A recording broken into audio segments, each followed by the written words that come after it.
So hello friends, no time, no tension, only revision and you are most welcome to our channel Target Revision. So friends, आज के इस session के through हम लोग Indian literature series या फिर आप बोल सकते हैं UG semester third poetry section unit first के one of the most important poetess जो कि तोरू दत्त का मोस्ट रिमार्केबल पोएम जो कि द लोटस को very easy and simple way में हिंदी एक्सप्लेनेशन के साथ इस सेशन के थ्रू स्टडी करेंगे। सो देर न करते हुए आज की इस सेशन को स्टार्ट करते हैं, बट उससे पहले हम लोग थोड़ा इनके बायोग्राफी के बारे में थोड़ा ब्रीफ में स्टडी कर लेते हैं। सो ऐसे तो मैंने ऑलरेडी इनके बायोग्राफी के सेशन को बहुत ही डिटेल और बहुत ही इजी लैंग्वेज में हिंदी एक्सप्लेनेशन के साथ कंप्लीट करा दिया है, जिसका लिंक मैंने इस वीडियो के डिस्क्रिप्शन बॉक्स में दे दिया है, या फिर आप इनके बायोग्राफी के सेशन को इस चैनल के होम पेज से जाकर के प्लेलिस्ट वाले इंडियन सीरीज के सेक्शन से जाकर के कंप्लीट कर सकते हैं। यह सेशन मोस्ट इंपॉर्टेंट है इनके बायोग्राफी का, क्योंकि इसमें हम इनके बायोग्राफी को थोड़ा ब्रीफ में स्टडी करेंगे, बट यदि आप डिटेल में एनालिसिस करना चाहते हैं तो उस सेशन को जरूर ही कवर कर लीजिएगा। सो चलिए देर न करते हुए आज की इस सेशन को स्टार्ट करते हैं। So first, Toru Dutt she was a Indian poetess, novelist and translator. यानी तोरू दत्त जो कि एक इंडियन पोएटेस यानी एक भारतीय कवित्री और नोवेलिस्ट यानी उपन्यासकार और ट्रांसलेटर यानी एक अनुवादक भी थी। And she was born on 4 March 1856 in Calcutta, और इनका जन्म जो कि 4 मार्च 1856 में कलकत्ता में हुआ। And she died at the very young age of only 21 years on 30 August 1877 in Calcutta due to tuberculosis. और इनकी मृत्यु जो कि वेरी यंग एज में 21 ईयर्स के ही एज में 30 अगस्त 1877 को कलकत्ता में हो जाती है। किसके कारण? तो ट्यूबरकुलोसिस के कारण।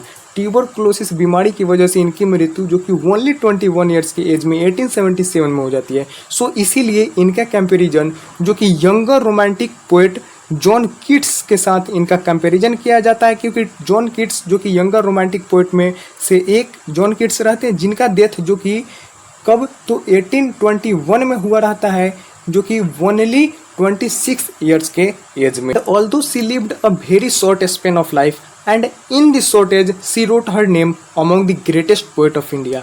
हालांकि यह जो तोरू दत्त है यह बहुत ही कम आयु में ही इनकी मृत्यु हो जाती है, बट इस छोटी सी ही उम्र में तोरू दत्त ने अपना नाम इंडिया के महान कवियों में लिख जाती है।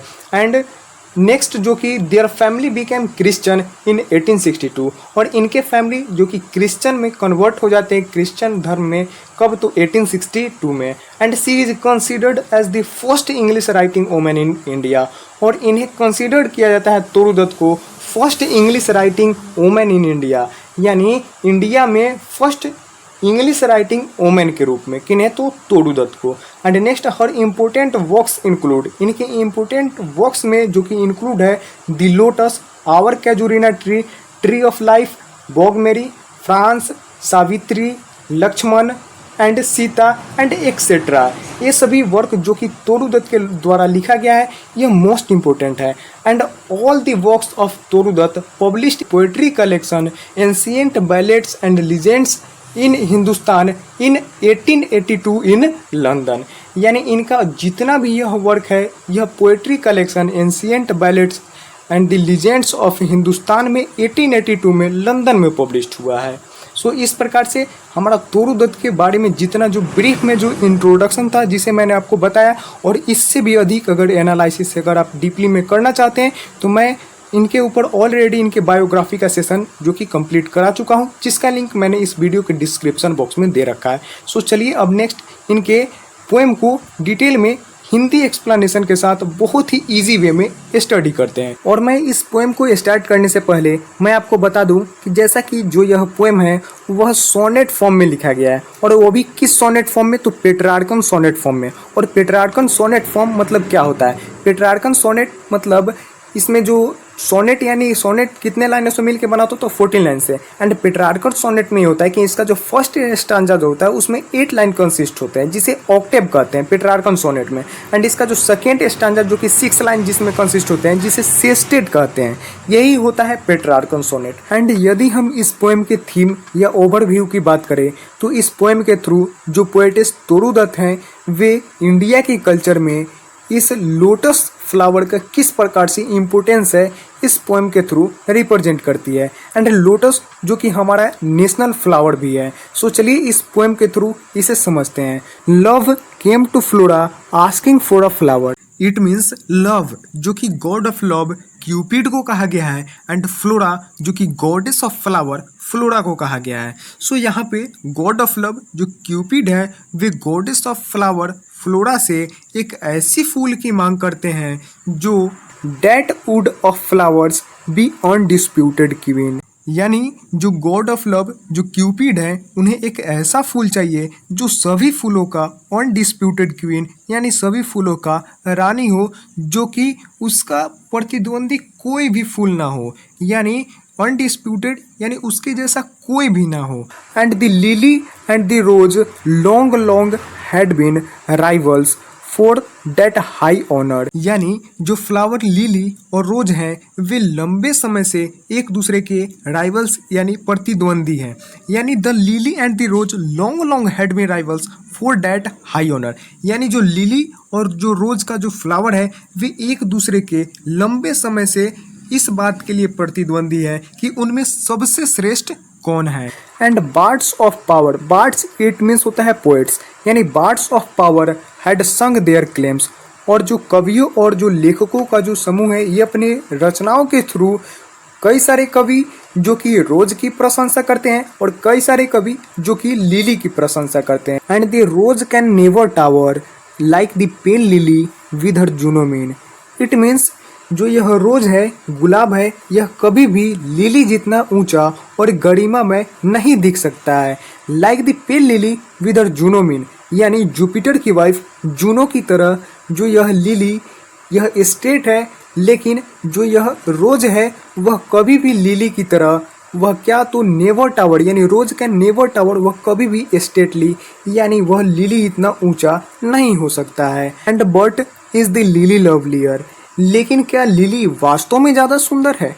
10 बिटवीन, इस प्रकार इन दोनों के बीच flower factions rank the strife in साइकिज Bawar.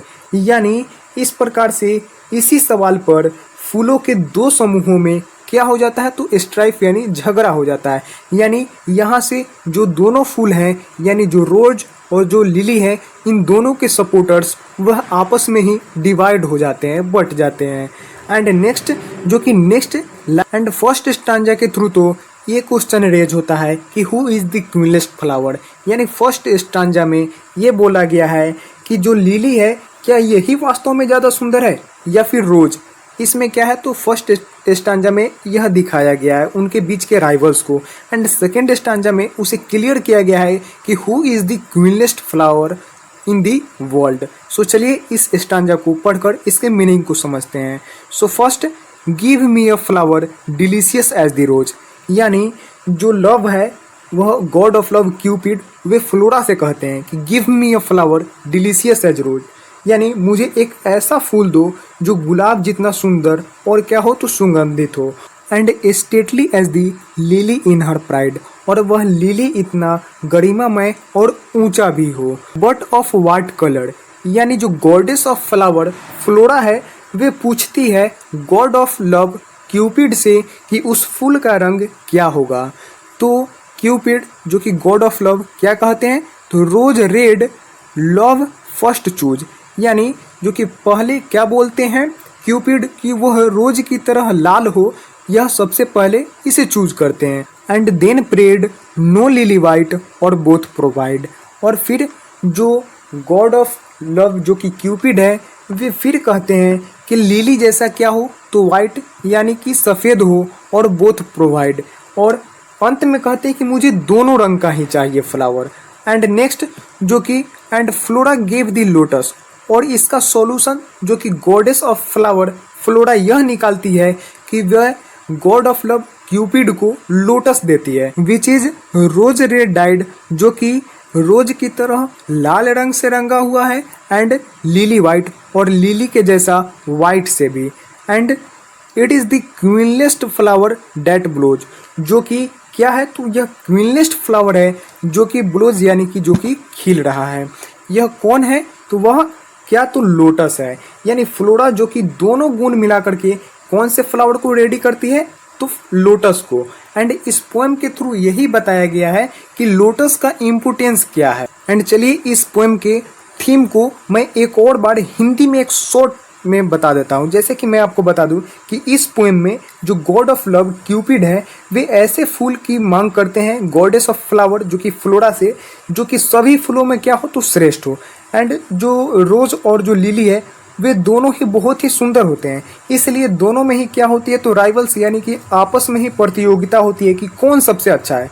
And रोज जो कि लाल कलर का होता है जो प्रेम और सुंदरता का प्रतीक है, जबकि लिली जो कि व्हाइट कलर की होती है जो पवित्रता का प्रतीक है। एंड दोनों ही अपने अपने गुणों के कारण जो कि श्रेष्ठ माने जाते हैं। एंड अंत में जो गॉडेस ऑफ फ्लावर फ्लोरा है वे किसको चूज करती है तो लोटस को चूज करती है, क्योंकि उसमें जो लोटस की जो लालिमा और जो लिली की जो वाइटनेस यानी जो उसकी जो पवित्रता है वह दोनों इंक्लूड है, इसलिए कमल को सबसे श्रेष्ठ फूल माना जाता है। इसीलिए इस पोएम के थ्रू इंडियाज कल्चर में भी जो लोटस का इम्पोर्टेंस है इस पोएम के थ्रू रिप्रेजेंट करती है पोएटेस तोड़ू दत्त। सो ये आज का यह सेशन बहुत ही इम्पोर्टेंट था जो कि बहुत ही अच्छे ढंग से कंप्लीट हुआ। सो आपको यह सेशन कैसा लगा आप हमें कमेंट बॉक्स में कमेंट कर जरूर बताएं। और यदि आपने अभी तक इस चैनल को सब्सक्राइब नहीं किया है तो प्लीज़ इस चैनल को सब्सक्राइब जरूर कर लीजिए। सो मिलते हैं इसी प्रकार के फिर नेक्स्ट वीडियो में, तब तक के लिए जय हिंद।